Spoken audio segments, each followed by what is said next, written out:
अलग अलग रूप अस्तित्व की खिड़कियों की तरह है। ये प्रार्थना या पूजा के स्थान नहीं है। इन जगहों पर आप सीख सकते हैं कि उस मशीन का इस्तेमाल कैसे करें अपने फायदे के लिए। रामानुजम ने ब्लैक होल्स के बारे में बात की लगभग 100 या 100 से भी अधिक साल पहले। So here we are.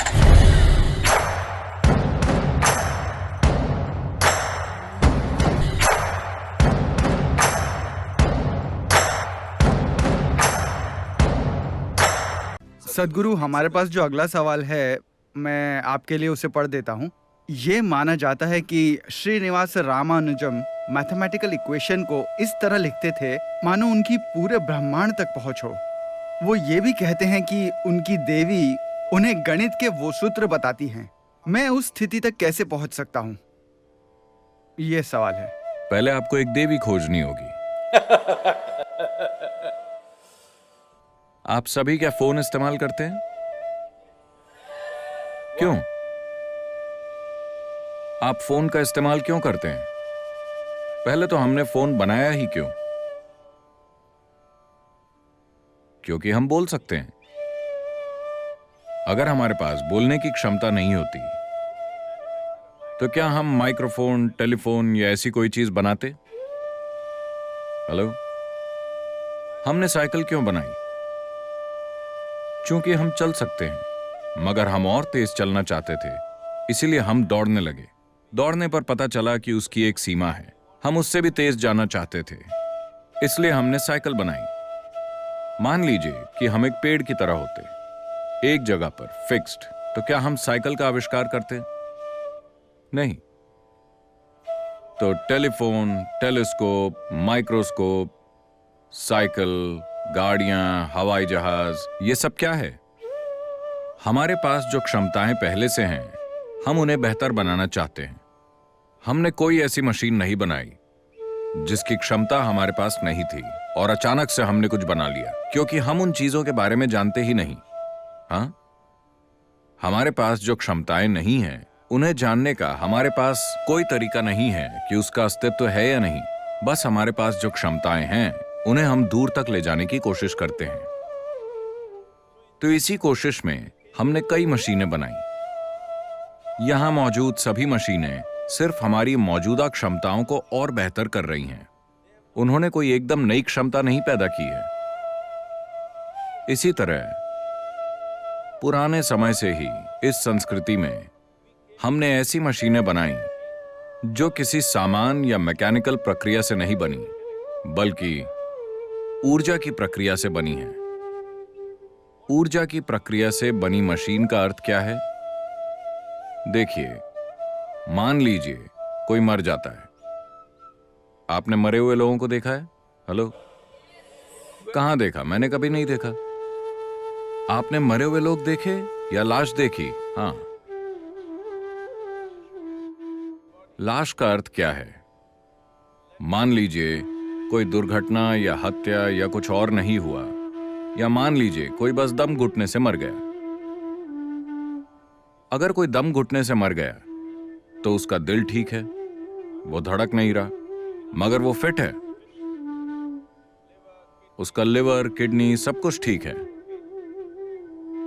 बस वो इंसान जिंदा नहीं है।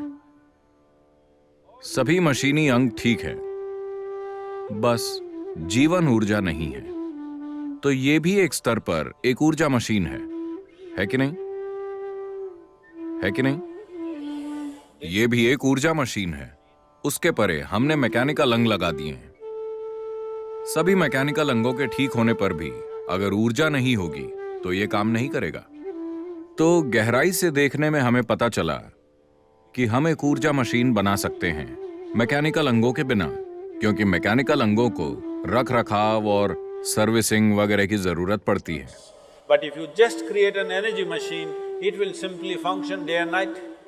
लेकिन अगर आप सिर्फ एक ऊर्जा मशीन बनाए तो वो दिन रात चलती रहेगी। मान लीजिए आपकी मोटरसाइकिल या आपकी कार या जो भी आप इस्तेमाल करते हैं, मान लेते हैं आपका फोन, किसी मैकेनिकल पार्ट के बिना सिर्फ एक ऊर्जा मशीन होता।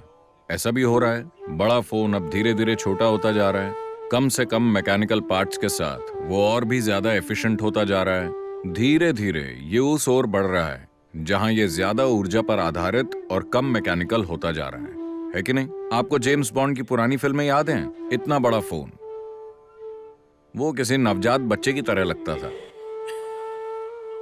मगर आज वो इतना सा रह गया है as जैसी कि अगले 10-15 सालों में उम्मीद की जा रही है आपका फोन बस आपके हाथ में छपा हो सकता है।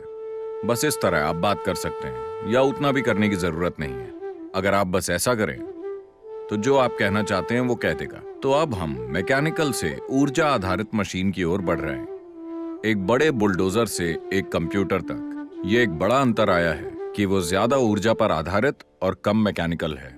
इसलिए हमने ऊर्जा मशीनें बनाई जिन्हें इस संस्कृति में देवी देवता कहा गया है। आमतौर पर हमने उन्हें मूर्ति कहा। इसका मतलब है आकार या रूप। एक रूप जिसमें कुछ खास चीजें करने की क्षमता है, ऊर्जा के रूप। तो अलग अलग रूप अस्तित्व की खिड़कियों की तरह हैं। आप अलग अलग आयाम खोल सकते हैं। यह सब भुलाया जा चुका है। आज अंधविश्वासों के रूप में उसे बकवास बना दिया गया है, वरना इसके बारे में साफ जानकारी हुआ करती थी। आजकल लोग इससे या उससे अपनी पहचान जोड़ लेते हैं, इसलिए उन्हें लगता है कि भगवान का मतलब उनसे संबंध जोड़ना है। नहीं, ये भगवान इसके लिए गलत शब्द है। ये देवी देवता या मूर्तियां हैं, इन्हें एक खास मकसद से बनाया गया था। अगर आपको बुद्धि चाहिए तो आप एक तरह के देवता के पास जाते हैं। अगर आपको डर लगता है तो आप दूसरे तरह के देवता के पास जाते हैं। प्यार में समस्या तो दूसरे तरह के देवता के पास। पैसों की समस्या है तो दूसरे तरह के देवता के पास।